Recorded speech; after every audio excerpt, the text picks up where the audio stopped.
back to my channel. I hope you guys are doing good and hope you guys are enjoying Vlogmas. So in today's video, as you can see, we are talking about the cute little bookstore that I found located in Summerville, South Carolina. So if you are where I am from, you can check this bookstore out. I love going to independent bookstores, so I do one in my neighborhood, but it's always good to find others, right? Because we want to support as many small businesses as we can. And in addition to me showing you that cute little store, I had to show you the stack that I got. So we're going to go through all of these books. And these are books that I am planning to read the month of December. Getting through all of them and get that book count up, right? Because we want to finish the year strong. So some of these books she actually recommended. 2 of them she recommended and 3 of them I found on my own. One is actually by an author I've already read, so I'm really excited to read that book as well. Now, the first book is called The Paleontologist, and I'm going to show you this, and for all of the people my age, this picture should definitely look like something to you guys. This does not look like a graboid. I'm just saying. Tremors. If you've never seen the movie, watch it.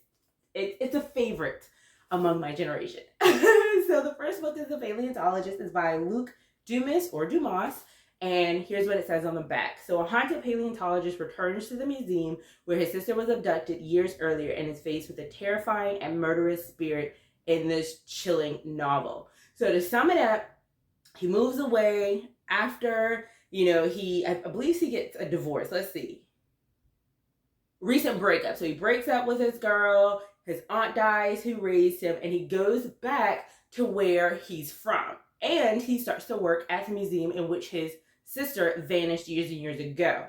So basically it says, but from the moment he arrives, things aren't what he expected. The hawthorn is a crumbling ruin, still closed amid the ongoing pandemic and plummeting toward financial catastrophe. Where Simon begins seeing and hearing things he can't explain, strange animal sounds, bloody footprints that no living creature could have left. A prehistoric killer looming in the shadows of the museum. Terrified he's losing his grasp on reality, Simon turns to the handwritten research diaries of his predecessor and uncovers a blood-soaked mystery 150 years in the making that could be the answer to everything. So I thought this was a really cute one. I do like the fact that, and I don't know if other people look at this, I like the fact that the chapters have names. For some reason, I feel like, because you know what that particular section is going to be about. I actually noticed that there are also little excerpts from the guy's notes that he's reading. So I think things like that make books fun. The words are kind of small. It's about 300 plus pages. Not too long, but excited to get into this one. The next one I got is The Club, and this was a fun little cover, so it caught my eye. This one is by Ellery, Lloyd, and this one says, everyone's dying to join. The home group is a glamorous collection of exclusive celebrity members, clubs dotted across the globe. The most spectacular of all is Island Home, a closely guarded, ultra-luxurious resort just off the English coast, and its 3-day launch party is easily the most coveted A-list invite of the decade. But behind the scenes, tensions are at a breaking point. The ambitious and expensive project has pushed the home group CEO and his long-suffering team to their absolute limits. All of them have something to hide, and that's before the beautiful people with their own ugly secrets even set foot on the island. As tempers fray and behavior worsens, as things get more sinister by the hour and the bodies pile up, some of Island Home's members will begin to wish they'd never been invited. Because at this club, if your name is on the list, you're not getting out.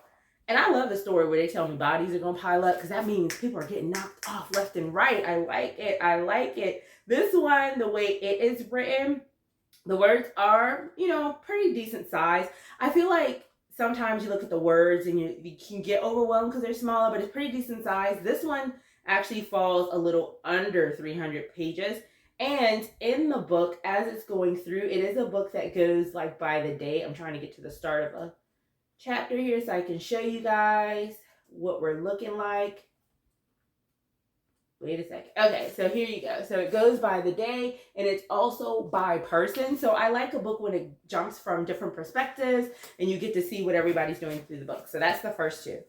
The next one, another cover that I just thought was really interesting. This is called The Paris Apartment by Lucy Foley. And this one says, meet the residents of number 12, Rue des Amants, a beautiful old apartment building in the city of light. The socialite, the nice guy, the alcoholic, the girl on the verge, the concierge. Everyone's a neighbor, everyone's a suspect, and everyone knows something they're not telling. See you in Paris. And this one by E! Online says, we'll keep you guessing until the very end. So I am very excited. It doesn't even tell you what's going to happen in the book, which I think is kind of exciting. We know something happened, but we don't know what. So definitely looking forward to that. And this one is also by person as well. So it's going to jump from character to character. And this one is by Lucy Foley. Now, the next one I picked, because literally when I saw it, it reminded me of Who Moves the Dead, and I read that book a couple of months ago. The cover reminded me of that, and initially I thought it was by the same person, but it's not. This one is actually called, by Adriana Chartrand, and that's what made me initially pick up the book, but I read the back, and this one says, terrible things happen side by side with the ordinary. Dawn hasn't spoken to her brother, Cody, since he was sent to prison for a violent crime 7 years ago. But when Dawn's seemingly perfect life in a big city implodes, she is forced to return to her childhood home and the prairie city that still holds so much pain for her and her fractured family. Cody is released from prison with a mysterious new friend by his side, and Dawn must follow increasingly sinister leads to uncover their nefarious plans to access a dangerous supernatural network. As the lines between right and wrong blur and dissolve, Dawn reckons with trauma and violence, loss and reclamation in an unsettling world where spirit realms intertwine with the living and where it is humans who carry out the truly monstrous acts. So this one here is actually pretty short. It's just over 200 pages here. This one does jump like from city to city in this one. So it's like chapter XYZ, and then this is the city that they're in. So I'm really excited to read that. And you can see kind of how the pages are in the words. And it's a pretty short book. I do hope it's not too much in the supernatural, because I do like really reading about ghosts, goblins, thrillers, and murderers. Supernatural gets some, it could go a little left, and I don't want to read that, but hopefully it's not too bad and I can handle it. And the last one I got, I'm really excited about this one because I absolutely love the first book that I read by this author. So I'm excited on this one. It's called A Flicker in the Dark. And it's by Stacy Willingham. And Stacy Willingham actually wrote All the Dangerous Things. If you watched one of my earlier videos, you'll see that. And I actually really enjoyed that one. So I'm really excited to read this one. I think this is actually her first, because it says from debut author Stacy Willingham. So I think this is actually her first book. So this one says, when Chloe Davis was 12, 6 teenage girls went missing in her small Louisiana town. By the end of the summer, her own father had confessed to the crimes and was put away for life, leaving Chloe and the rest of her family to grapple with the truth and try to move forward with dealing with the aftermath. Now, 20 years later, Chloe is a psychologist in Baton Rouge and getting ready for her wedding. While she finally has a fragile grasp on the happiness she's worked so hard to achieve, she sometimes feels as out of control of her own life as the troubled teens who are her patients. So when a local teenage girl goes missing, and then another, that terrifying summer comes crashing back, is she paranoid, seeing parallels from her past that aren't actually there? Or for the second time in her life, is Chloe about to unmask the killer? So I'm excited about this one. Here it is. And this one is, I believe, this one is just chapter. It doesn't have the back and forth of the titles, but like I said, I really did like her writing and I really liked her story. I will say that I felt like in the other one, it kind of dragged for a little bit before it got to the good stuff, but there is good stuff in her books, or at least that one, there was good stuff. So I'm hoping this one maybe picks up faster, but if it does drag and then gets to the juice, I'll be okay with that as well, as long as it's as juicy as the last one. So that's the last book I picked up. And here is my stack. So I'll show you guys that again. And I will put all of these authors and all of these titles in the description. So here's my stack. And like I said, I got this from a cute independent bookstore in Somerville. They're called Main Street Reads. I'll make sure I link them below in the caption as well.